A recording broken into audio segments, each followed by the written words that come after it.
The first key point I would say is ESG reporting is going to become more mainstream.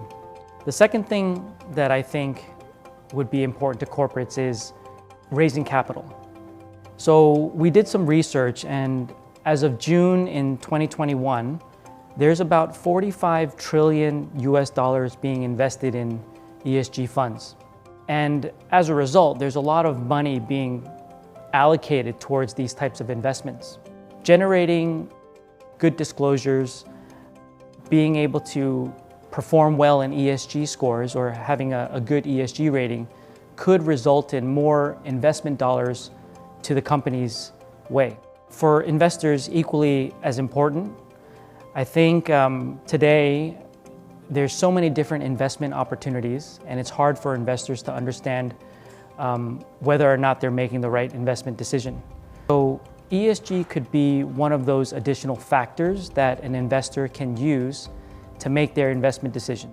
Refinitive will have ESG ratings for environmental, social, and governance scores, and we will have an aggregated, combined ESG rating. So they can actually take those scores, add it to their investment process, and then make an educated decision on which product to invest in.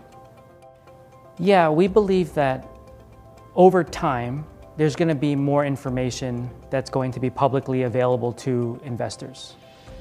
So what that means is a lot of companies are going to disclose information.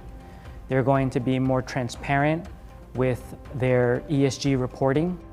And as a result, there's going to be companies like Refinitive able to take all of this information and then rank or rate the companies and then issue them an ESG rating. So knowing this, I think the companies are going to be more encouraged to report. I think they're going to be encouraged to be more transparent.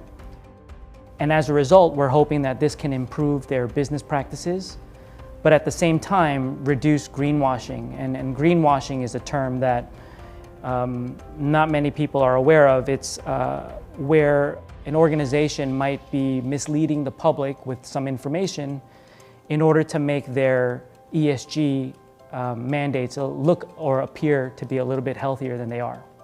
When it comes to retail and institutional investors, there's going to become more and more products that are ESG focused for them to invest in.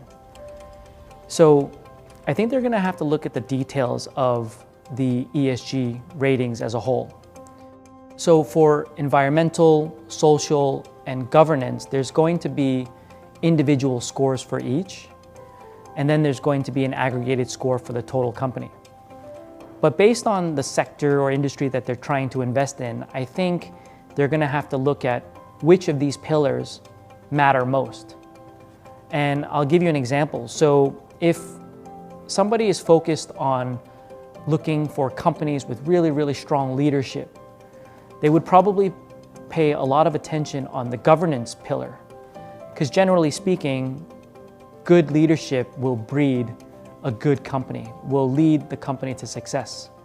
So if an organization has very, very high governance scores, that could mean that their board is very, very balanced and well distributed between male and female, and their decision-making process will in turn be more solid and more holistic. So one might assume that if the governance score is high, then it's a really, really solid and fundamental company to invest in going forward. Another thing that your viewers should be looking for is it's going to become more and more common for jurisdictions to make it a requirement to disclose information to investors. So right now in Europe, in March of last year, 2021, something went into effect. It was called the Sfdr. If you're not familiar with what Sfdr is, it's Sustainable Finance Disclosure Regulation.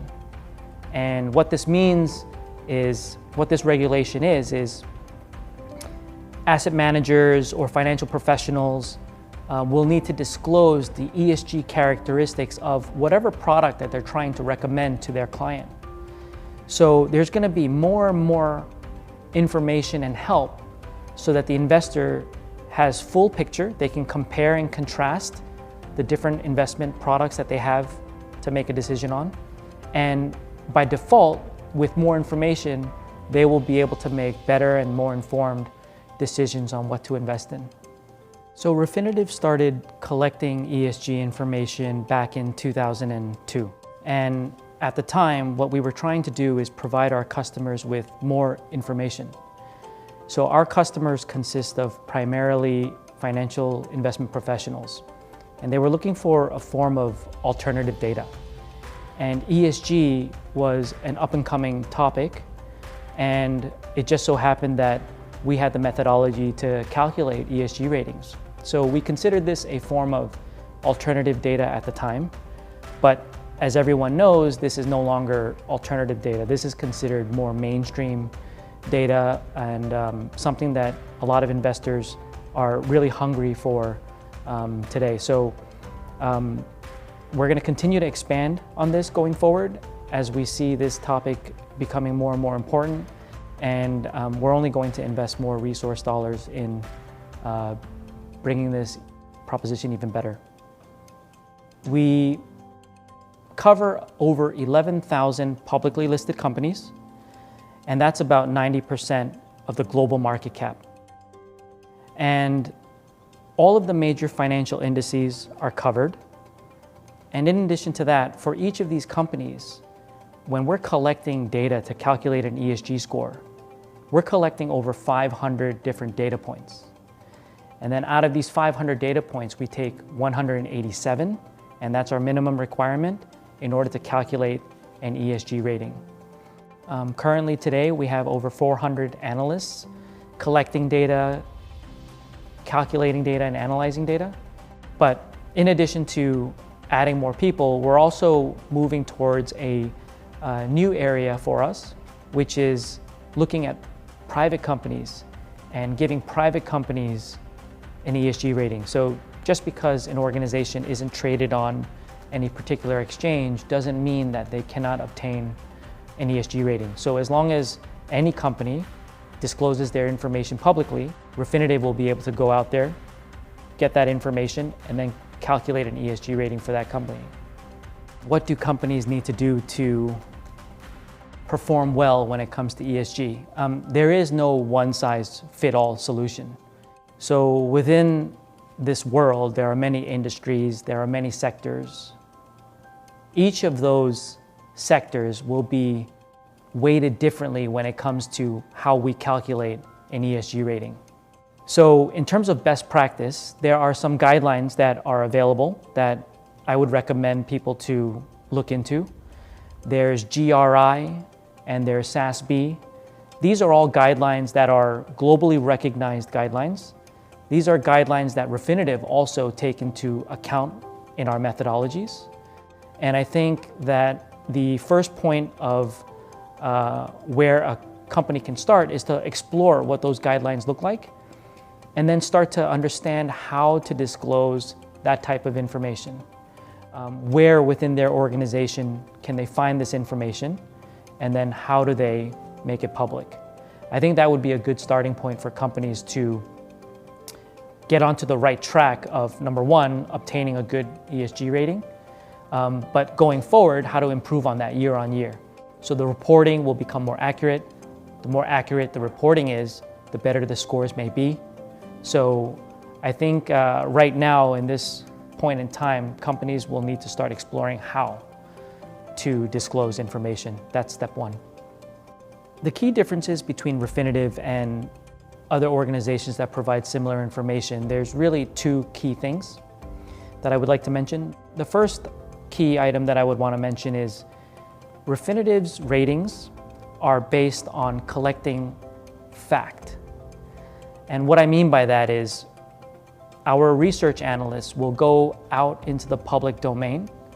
We will look for publicly available information such as websites, such as a company's CSR reports, some information found in the annual reports, and we even look at news. So what are the media writing about a particular company?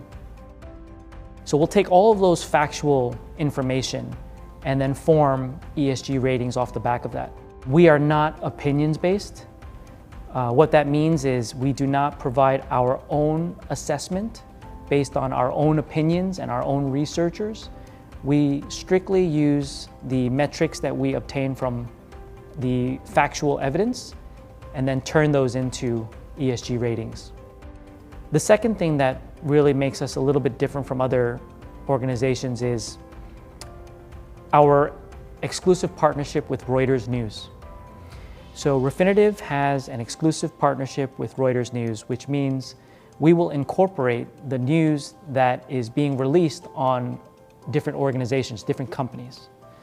So for example, if there's a company with a news article that has been published around child labor laws or health and safety requirements or labor disputes, litigation. These are all news articles that can impact an ESG rating either positively or negatively. So we will actually take this information and adjust the ESG ratings accordingly. We've been working with AI and natural language processing for some time now. And it'll be impossible to use human resources to go and collect all of this information from the public domain. So we have AI which will go out, will scrape a lot of the information from CSR reports, which by the way will come in different languages. So for example, in Taiwan, CSR reports are now mandated to be in English and Chinese by the local regulator.